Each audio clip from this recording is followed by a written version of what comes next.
পলাশপুর গ্রামে এক ধনী ব্যক্তির তিন সুন্দরী কন্যা ছিল, মিতালি, দীপালি ও গীতালি।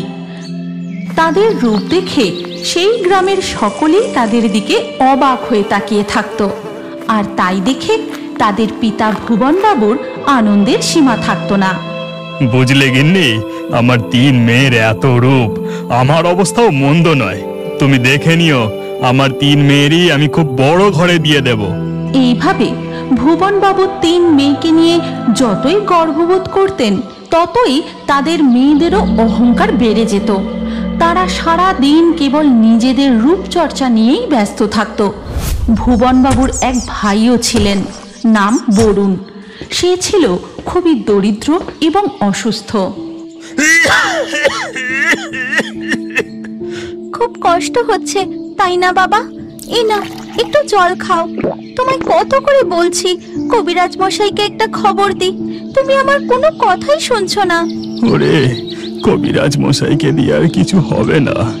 তুই বরং আমার একটা কথা শোন, আমি আর বেশি দিন বাঁচবো না।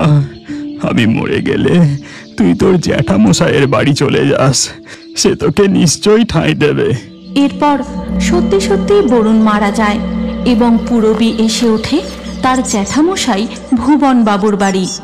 দেখো মা পুরবী, এই দুর্মূল্যের বাজারে একটা পেট তো আর শুধু শুধু চলে না, টাকা লাগে। তা তুমি আমাদের বাড়ি থাকো, ঘরের কাজকর্ম করো, সবাইকে যত্নআত্তি করো। আপনি কিচ্ছু চিন্তা করবেন না জ্যাঠামশাই, আমি কাউকে কোনো অভিযোগ করার সুযোগ দেব না, সব পাইকার খেয়াল রাখবো। এরপর থেকে পুরবী ভুবনবাবুর বাড়িতেই থাকতে শুরু করে।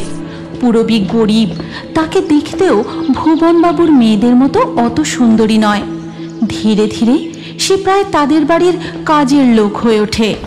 এই নিন জ্যাঠামশাই আপনার চা।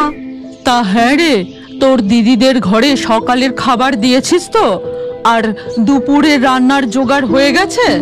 হ্যাঁ জেঠিমা, আমি দিদিদের খাবার পৌঁছে দিয়েছি, আর দুপুরের রান্নার জোগাড় চলছে।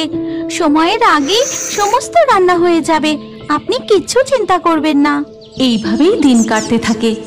একদিন ভুবনবাবু বাড়ি ফিরে খুব আনন্দের সঙ্গে তার গিন্নিকে ডাকতে থাকেন। কই গো গিন্নি, কোথায় গেলে? তাড়াতাড়ি এদিকে এসো একবার। কি ব্যাপার, হলোটা কি? আজ যে খুব খুশি দেখছি। আমাদের রাজা মশাই তার পুত্রের বিবাহের জন্য পাত্রী খুঁজছেন।